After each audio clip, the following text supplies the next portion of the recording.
नमस्कार दोस्तों, हर हर महादेव। स्वागत है आपका मेरे यूट्यूब चैनल रुद्र शक्ति दर्शन में। आशा करता हूं कि आप सभी स्वस्थ कुशलता से होंगे। वीडियो विलम्ब से डालने के लिए आप लोग से क्षमा प्रार्थी हूं। और जैसा कि ज्ञात है कि चैत्र नवरात्रि प्रारंभ होने वाली है 9 तारीख से। तो दोस्तों, कुछ लोगों ने मुझसे पूछा था कि कलयुग में जो हम लोगों के द्वारा पाप हो जा रहे हैं, उस पाप से मुक्ति पाने का क्या उपाय है। देखिए दोस्तों, सर्वप्रथम तो आपको ये बता दूं कि अगर जो पाप आप कर रहे हैं वो आपके ज्ञात है कि आप पाप कर रहे हैं, तो उस पाप का तो कोई निवारण है ही नहीं। अगर जो आपको पता है कि ये पाप है और आप उस कर्म को करते जा रहे हैं, तो इसका निवारण नहीं है। लेकिन फिर भी अगर जो देवादिदेव महादेव की शरण में जाते हैं, हाँ, और माँ जगदम्बा के शरण में, तो आपका कल्याण हो सकता है।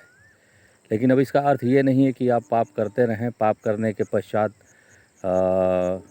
पंचाक्षरी मंत्र का जाप कर लें, आदिशक्ति माता के बीज मंत्रों का जाप कर लें, तो आप मुक्त हो जाएंगे। तो इसी पे आपको मैं बताना चाहूँगा कि अगर जो आप पाप कर रहे हैं, तो दोस्तों उस पाप को अभी रोक दीजिए, क्योंकि ये कलयुग है। कलयुग में भले ही पाप हावी रहता है, लेकिन जो 5 विश्वा पुण्य होता है वो आपको भुगतना ही पड़ता है। 15 विश्वा पाप है। तो सोचिए, जब आप 15 विश्वा में पाप करेंगे तो आपके कई जन्म बीत जाएंगे उस योनि को भोगने में। तो आप पाप ना करिए। अगर जो आप किसी को कष्ट दे रहे हैं, किसी का पैसा लेकर के शोषण कर रहे हैं, किसी का हिस्सा लेकर के शोषण कर रहे हैं, किसी को भी आप किसी न किसी तरह अगर जो कष्ट दे रहे हैं, तो वो पाप की श्रेणी में ही आता है। तो उसका सर्वप्रथम, अगर जो आप चाहते हैं कि आपका अगर जो उस पाप से मुक्ति मिल जाए और आप उसका पश्चाताप करना चाहते हैं, तो सर्वप्रथम जो भी उस व्यक्ति से आपने पैसे लिए हैं या उसका हिस्सा लिया है, तो उसको उस पैसे को सूद सहित उसे दीजिए और उसका हिस्सा उसको दे दीजिए। और अगर जो उसने अपने आत्मा से आपको विमुक्त कर दिया, मुक्त कर दिया कि हाँ जाइए, मैंने आपको क्षमा किया, तो उस समय जो आपके पाप कर्म होते हैं वो उस व्यक्ति के द्वारा माफ़ कर दिए जाते हैं। और ऐसा होता है कि आपके पिता ने वो पाप किया हो या आपके दादा परदादा ने हिस्सा लिया हो या धन लिया हो, तो उसकी आपके आने वाली पीढ़ी भुगतती है। देखिए कैसे भुगतती है। या तो आपकी संतान को कोई कष्ट हो जाएगा, या आपका जो संतान है वो आगे नहीं बढ़ेगा, हमेशा बीमार रहेगा, या किसी भी टाइप का शारीरिक उसको दोष हो जाएगा।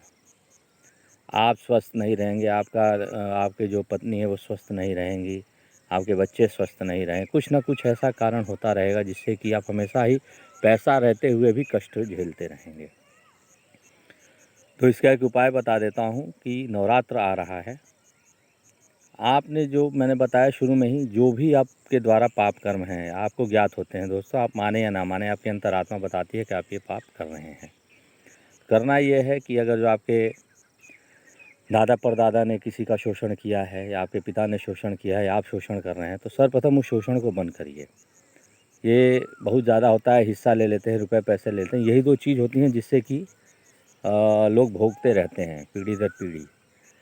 तो बता दूं आपको कि जिस व्यक्ति का आपने शोषण किया है, तो वो हिस्सा उसको दे दीजिए, वो धन उसको दे दीजिए, जिससे कि उसकी आत्मा तृप्त हो जाए। और वो जब आपको क्षमा कर देगा तो भगवान भी आपको क्षमा कर देंगे। उसके बाद नवरात्र के दिन आप संकल्प लेकर के देवादिदेव महादेव की शरण में जाएं, आदि शक्ति माँ जगदम्बा के सभी स्वरूपों का स्मरण करें और वहाँ पे संकल्प लें कि आप अब ये पाप कभी नहीं करेंगे। आप जितना है उसी में अपना जीवन यापन करेंगे, किसी का भी शोषण नहीं करेंगे। और हे देवादिदेव भोलेनाथ माँ शक्ति, मेरे सभी पापों को क्षमा करिए। अब मैं आपकी शरण में हूँ, मेरी रक्षा कीजिए और मुझे सद्बुद्धि दीजिए कि ऐसा कोई कदम न उठाऊं जिससे कि मेरे परिवार उस पाप की श्रेणी में आए और मुझे मानसिक और शारीरिक क्लेश का सामना करना पड़े। तो ये कुछ विधियां हैं जो आप करेंगे तो इस नवरात्रि पे आप के लिए बहुत ही लाभदायक रहेंगी और पाप कर्म आपका पीछा छोड़ते नहीं हैं दोस्तों। ये भ्रम है कि आप पाप, कलयुग है कुछ भी कर लेंगे, लेकिन आपका पाप कर्म पीछा नहीं छोड़ेंगे।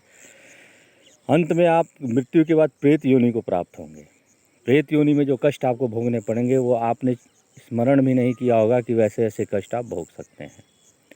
आप भगवान की दृष्टि में उससे आप बच नहीं सकते हैं। व्यक्ति से बच सकते हैं लेकिन प्रभु से नहीं बच सकते।